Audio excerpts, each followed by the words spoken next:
আমার আলোচনাতে কোনো গজল আসবে না, আমার আলোচনাতে কোনো সুর আসবে না, আমার আলোচনাতে হাসি ঠাট্টা কিছু আসবে না। জাস্ট কিছু সিরিয়াস কিছু কথা বলবো, যেটা মুসলিম উম্মার জন্য, আপনার পরিবারের জন্য, মুসলিম জাতির জন্য কিছু কল্যাণ করে, এমন কিছু যেগুলো সাধারণত অনেক অংশেই আমরা চিন্তা করি না। আর আমার এটা বিশ্বাস, যেটা আমরা আহলে হাদিস জামাত, কোন জামাতের লোক আছে এখানে কথা বলেন? আমরা আহলুল হাদিস, আসহাবুল হাদিস, আহলুস সুন্নাহ ওয়াল জামা। আর আহলে হাদিসের একটা বৈশিষ্ট্য সিফাত শিয়ার, যে তাদের জুমার খুতবা মাতৃভাষায় হয়। কোন ভাষায় কথা বলেন? মাতৃভাষায়। অধিকাংশ জুমার খুতবাগুলো মাতৃভাষায় দেওয়া হয় না। ইমাম সাহেব এসে সে তথাকথিত একটা বই আছে, ও বইটা নিয়ে পড়তে শুরু করে দেয়, মানুষ ঘুমাতে শুরু করে দেয়। আছে না নাই কথা বলেন? কারণ ইমাম সাহেব আরবিতে খুতবা দিচ্ছেন, আর মুসল্লি যারা আছেন তা তো আরবি সব এক একটা পণ্ডিত, তাই না? তার জন্য ইমাম সাহেব যা বলে মুসল্লি সব বুঝতে পারে, তার জন্য তো ঘুমাই না, উল্টো বুঝতে পারে না বলে ঘুমাই। কিন্তু আহলে হাদিস সমাজ বিশেষ করে এই দিক থেকে অনেক এগিয়ে আছে। তারা আরবি ভাষার পাশাপাশি বাংলাতে অনুবাদ ট্রান্সলেশনের সঙ্গে সঙ্গে করে দেয়। এই জন্য আহলে হাদিস সমাজে আমার বিশ্বাস, যেসব জনসাধারণ আছে, মুসল্লি বৃন্দ আছে, তারা অনেক অংশে অন্যদের চাইতে ইসলাম তারা বেশি জানে। আর এটাও ঠিক, আজকে মাজলিসে যতজন এসেছেন তারা কে জানেন না যে নামাজ না পড়লে সে ব্যক্তি কাফের? কে জানেন না? একটু হাত তোলেন তো। মানে আমরা জানি না ইসলামের বিধান। আমার মনে হয় না যে আপনি জানেন না এমন কোন বিষয় আছে। এত পরিমাণে আলোচনা করা হয়েছে বিষয়গুলো, যে প্রত্যেকটা মানুষ জানে, সবাই জানে যে নামাজ না পড়লে, সালাত আদায় না করলে সেই ব্যক্তিকে আল্লাহ নবী কাফের বলেছে। সেই মুসলিম কিতাবুল ঈমান হাদিস নাম্বার 253 আল্লাহ নবী বলছেন, মান তারাকা সালাতা মুতাম্মাদান ফাকাদ কাফারা।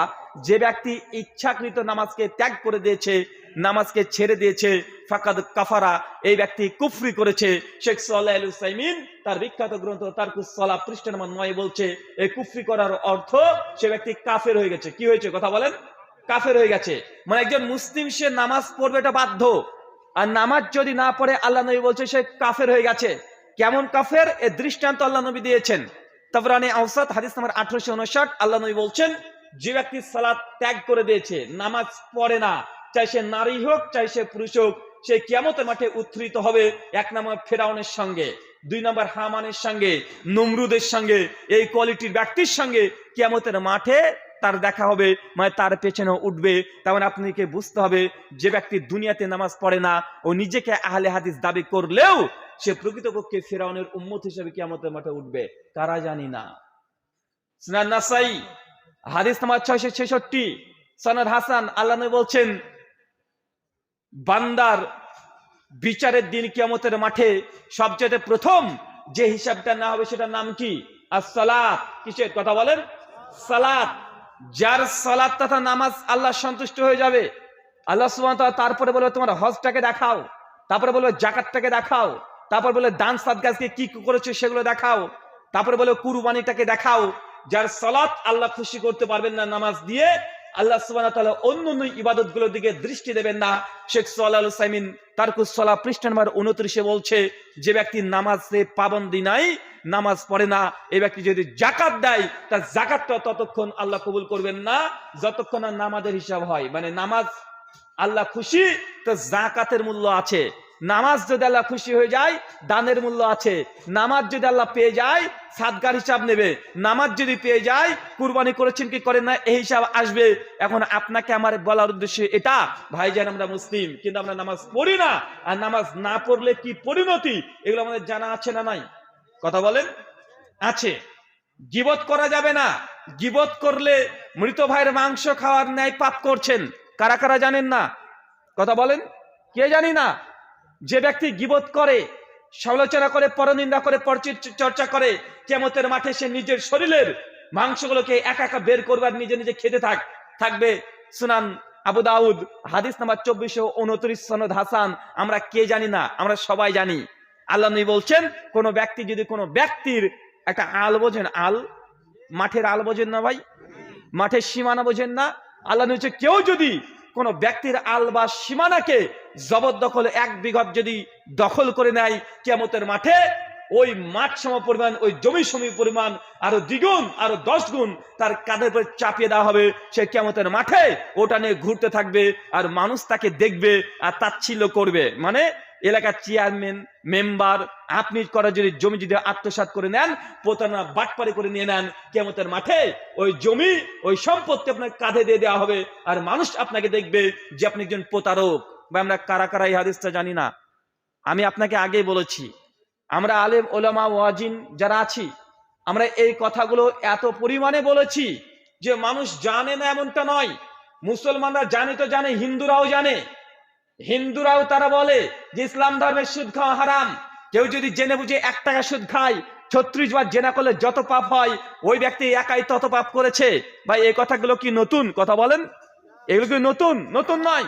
কেউ যদি 1 টাকা জেনে বুঝে সুদ খায়, মায়ের সঙ্গে জেনা করলে, বিয়ে করলে যত পরিমাণ পাপ করেছে, ওই ব্যক্তি বন্ধন থেকে লোন নিলে ওই ব্যক্তির সমপরিমাণ পাপ করেছে, পাপের সমান। মায়ের সঙ্গে জেনা করেছে মানে আপনি যদি বন্ধন থেকে লোন নেয়, ভাই এই কথাগুলো কি নতুন কথা বলেন? না।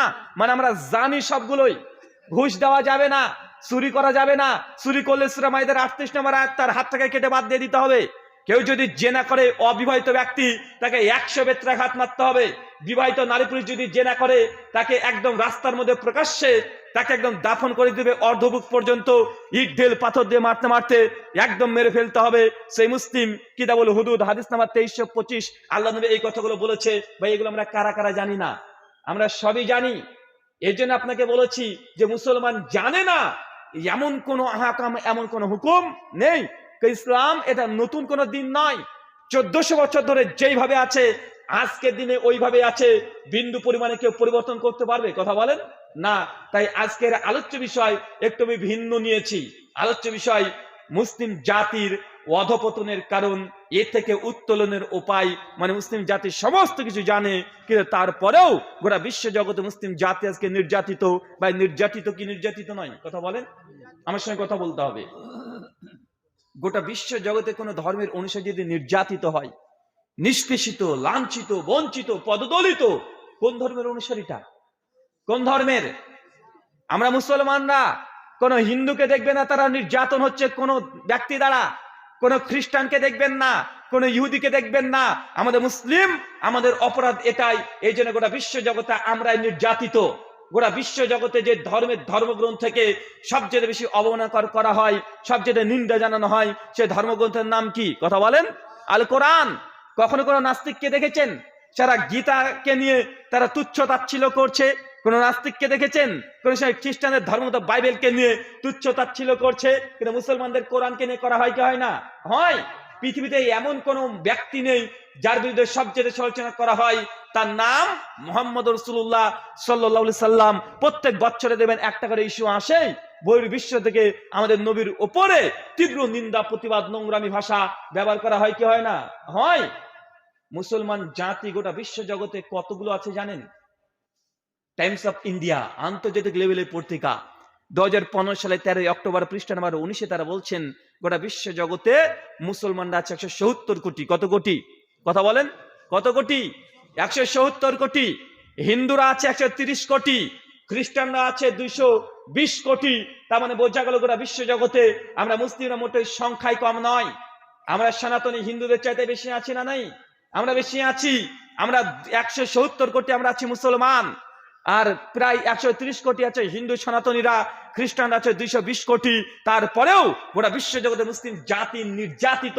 মুসলমান জাতিকে যেদিক দিয়ে পারে সবাই সেদিক দিয়ে মারে কি মারে না? সবাই মারে।